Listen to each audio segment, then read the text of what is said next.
అంటే గతంతో పోల్చినప్పుడు ఈ మధ్యకాలంలో మనకి లంగ్ క్యాన్సర్ కేసులు అనేటువంటి సంఖ్య పెరగడం అయితే వాస్తవం. ఈ కేసులు పెరగడంలో ముఖ్య కారణాలను చూసినప్పుడు మనము ముఖ్యంగా స్మోకింగ్‌నే పరిగణిస్తాం. దాంతోపాటు ఎయిర్ పొల్యూషన్ కూడా పెరగడం, అంటే సిటీస్‌లలో గానీ, హైదరాబాద్ లేదా ఇతర నగరాల్లో ఈ మధ్య కాలంలో ఎయిర్ పొల్యూషన్ అంటే పీల్చే గాలి యొక్క క్వాలిటీ తగ్గడము. ఎందుకంటే ఎయిర్ పొల్యూషనే చెప్పుకుంటూ ఉంటాం. వాహనాల నుంచి వచ్చేటువంటి పొగ, దాంతోపాటు ఫ్యాక్టరీల నుంచి వచ్చేటువంటి పొగ, అది కూడా ఎక్కడైతే ఇండస్ట్రీ ఏరియాస్‌లలో ఉంటుందో అక్కడి నుంచి క్రమక్రమంగా సిటీలకు కూడా పాకడము.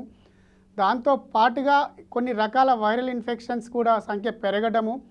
స్మోకింగ్ అనేటువంటిది వారికే కాకుండా ఒకవేళ స్మోక్ చేసిన వారి నుండి కాకుండా ఇతరులకు ప్యాసివ్ స్మోక్ ద్వారా వారికి రావటము. ఈ విచిత్రం ఏంటి అంటే స్మోకింగ్ హిస్టరీ లేకపోయినప్పటికీ వారిలో ఈ మధ్యకాలంలో కేసులు పెరగడానికి గల కారణం అంటే ప్యాసివ్ స్మోకింగ్, ఎయిర్ పొల్యూషన్. అంటే వారికి తెలియకుండానే వారు లంగ్ క్యాన్సర్ బారిన పడటం అనేటువంటిది జరుగుతూ ఉంటుంది.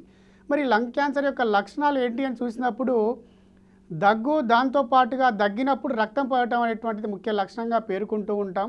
ఎప్పుడైతే మనం దగ్గినప్పుడు రక్తం అనేటువంటిది దగ్గుతో పాటు వస్తుందో దాన్ని మనం ముఖ్య లక్షణంగా పరిగణిస్తూ వెంటనే డాక్టర్ని సంప్రదించాల్సి ఉంటుంది. ఆయాసం రావడం కానీ, ఛాతీ నొప్పి రావడం కానీ, బరువు తగ్గడం అనేటువంటి ఇతర లక్షణాలుగా పరిగణిస్తూ ఉంటాం. మరి లక్షణాలు సోకినప్పుడు మనం వెంటనే డాక్టర్ని సంప్రదించినప్పుడు వారు రేడియాలకు సంబంధించినటువంటి ఎక్స్రే కానీ, సిటీ స్కాన్ కానీ లేదా ఇతర రకాల పరీక్షలు చేయడం వల్ల కొంత అవగాహనకు వచ్చి నిర్ధారణ జరుగుతూ ఉంటుంది.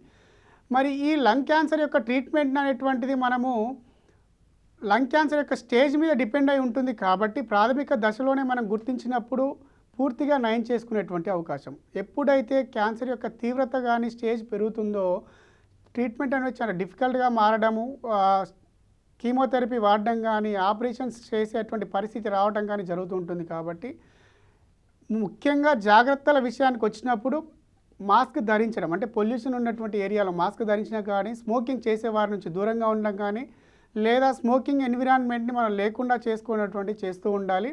దాంతో పాటుగా దీర్ఘకాలిక ఇన్ఫెక్షన్స్ వల్ల కూడా కొన్నిసార్లు మనకి క్యాన్సర్ వచ్చేటువంటి అవకాశం ఉంటుంది.